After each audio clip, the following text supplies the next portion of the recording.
Здравствуйте, дорогие друзья! Это обзор событий в Черногории за прошедшую неделю. Напомню, все самые свеженькие новости у нас выходят в телеграм-канале Черногория News, а спонсор видеообзора – обмен валюты и финансовые решения. Это надежный сервис для безопасного перевода и обмена валют по самым выгодным курсам. Ссылка в описании.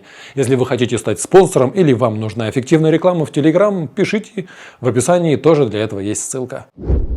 В прошлом выпуске я задал такой в воздух вопрос, почему жители Ботана блокируют дороги, а не устраивают протесты у здания администрации. И, о чудо, протесты с дорог переместились сначала на строительную площадку, а потом и к зданию администрации. Однако ни к чему это не привело, стройка возобновлена в полном объеме. Заявляется, что после ввода в эксплуатацию этого коллектора вместо 50% неочищенных стоков, сбрасываемых сейчас в Моручу и Скадарское, в реку будет поступать вода, соответствующая строгим европейским стандартам. При этом объем выхлопных газов от работы станции будет эквивалентен работе двигателей 2 грузовиков в час, что в сотни раз меньше, чем выбросы, например, у теплоэлектростанции Плевля. 4160 кубометров в час против 900 тысяч соответственно. В понедельник дальнобойщики перекроют проезд через все пограничные пункты для грузовых автомобилей. Причин несколько. Перевозчики недовольны ограничением срока пребывания в странах Шенгена до 90 дней в течение 6 месяцев. Кроме того, требуют возврата акциза на топливо в полном объеме, то есть 44 цента с литра. Раньше было 18, в прошлом году снизили до 11 центов в связи с требованием ЕС. Кроме того, затягиваются сроки возврата НДС. Еще водители недовольны сокращением рабочего времени контрольных служб на границах, что приводит к огромным очередям. Протест может привести к нарушениям в поставках продуктов и топлива, однако со стороны государства никаких встречных шагов не последовало. Скорее наоборот, таможенники стали осматривать грузовики дольше, ссылаясь на указания вышестоящей инстанции. Кроме того, на прошедшей неделе блокировали дорогу и жители села Убли. Требования к руководству Херцег-Нови были такие: начать ремонт дороги Каменно-Убли, восстановить уличное освещение в селе, заключить новый договор об использовании свалки с четким определением прав и обязанностей сторон. Администрация много лет игнорирует обращения жителей. В компании по вывозу мусора проблему с отходами в селе признают, но говорят, что из-за блокирования дорог ухудшится только санитарное состояние Херцег-Нови, поскольку ежедневно оттуда надо вывозить 60 тонн отходов. То есть получается, что мы вашу проблему решать не будем, а если вы не дадите нам работать, то в Херцег-Нови будет плохо пахнуть. И во всем будете виноваты вы. За 2025 год правительством Черногории реализовано 64% обязательств из программы присоединения к ЕС. На 2025 год было предусмотрено 33 переговорных главы, содержащих 406 обязательств, из которых выполнено 225, что говорит о стабильном и измеримом прогрессе евроинтеграции. Однако, по мнению некоторых депутатов, для вступления в ЕС в 2028 году нужны темпы реформ, которые Черногория еще не видывала. Но есть опасения, что к таким темпам Черногория не готова.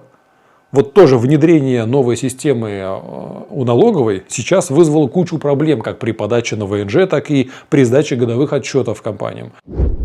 Правительство Черногории внесло в парламент поправки к закону о легализации бесправных объектов, позволяющие зарегистрированным в кадастре незаконным постройкам менять собственника при ипотеке, внесудебной продаже, наследовании, разделе имущества, судебных решениях или исполнительных процедурах.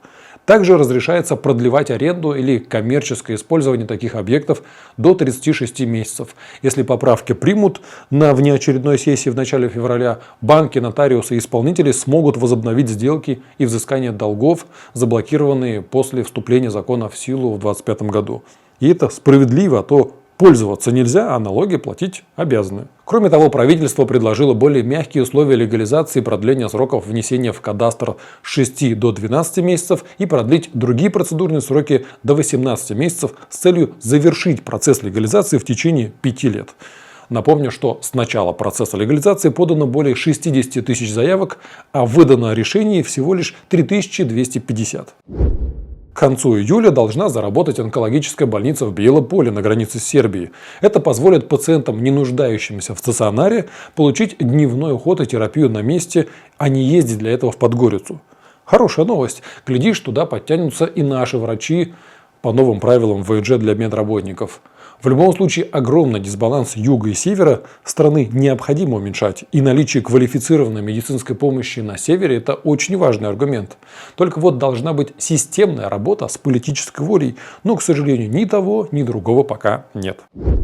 23 января был День журналиста Черногории. Согласно данным Союза СМИ, в 2025 году в Черногории было совершено 28 нападений на журналистов, причем в основном на женщин. И все так же не раскрыто убийство основателя и главреда газеты «Дан», что, по мнению президента Милатовича, является показателем состояния правосудия. Кстати, моя деятельность как журналиста началась в 2006 году на одном из федеральных каналов. Я тогда только отучился на режиссера-оператора, или режопера, как мы друг друга называли в шутку. И с коллегами мы создали новостной дайджест «Чикаго Ньюс», потому что Новосибирск это был побратим Чикаго, соответственно, «Чикаго Ньюс». Потом я работал на региональном ТВ, был автором и ведущим 5 разных телепроектов. И сейчас, спустя ровно 20 лет, я делаю новости в телеграм-канале уже «Черногория Ньюс». Ну и здесь, в YouTube. То есть образование и опыт все-таки пригодились. Кстати, в этом году я решил себя попробовать в роли управляющего небольшим бюджетным отелем. И у меня есть весьма амбициозные планы на него. Можете посмотреть первое видео про отель у меня на канале. Ссылка в углу экрана и в описании. А если вы специалист и хотите, чтобы о вас узнали в Черногории, вам в каталог профи. Платное размещение рекламы сразу в 14 чатах с охватом более 120 тысяч потенциальных клиентов. Ссылка в описании. С 1 июня возобновят свою работу морские линии Будва-Дубровник и Котор-Дубровник. В пик сезона первая будет работать 6 дней в неделю, вторая 3 раза. В Херцег-Нове начало сползать здание 1967 года постройки. В нем появились трещины, покосились дверные проемы, балконы, а сам дом накренился на 10 градусов. В доме 32 квартиры и много в нем пожилых и больных людей. Так что в случае обрушения есть большой риск жертв. Причина – длительное оседание грунта на бывшем русле ручья, усугубленное недавней стройкой рядом и просадкой магистрали. В Будве похожая ситуация. Как говорится в тексте статьи, на прилегающем к 8-этажному дому участке всего в 2 метрах от дома копают глубокий котлован под двухэтажный подземный гараж, ну и, соответственно, здание сверху. И есть большой шанс, что эта 8-этажка просто уедет в этот котлован, поскольку стоит на плиточном фундаменте, который, в свою очередь, стоит на грунте с плохими геомеханическими свойствами и высоким уровнем подземных вод. Коммунальная служба Будвы отчиталась о проделанной за прошлый год работе. Было вывезено 33 тысячи тонн различного мусора, что обошлось в 1 миллион евро. Служба заявляет, что количество вывозимого мусора ежедневно растет из-за увеличения населения, интенсивного туризма и расширения городской застройки. Помните, я рассказывал о падении дронов в Будве в новогоднюю ночь? По заключению специалистов, причина падения была в целенаправленном глушении сигнала с использованием специализированного оборудования. Пока проверки продолжаются, поэтому официальных выводов нет. Но есть неожиданное развитие этой истории. В этом году шоу повторится. Это будет, скорее всего, летом на церемонии открытия летнего сезона. Компания «Мирновец Пиротехника», которая была исполнителем в новогоднюю ночь и будет им летом, пока не раскрыла детали, но к переговорам готова. Единственное, что она требует, чтобы в договоре было прописана возможность участия наблюдателей для контроля, чтобы не повторился подобный инцидент.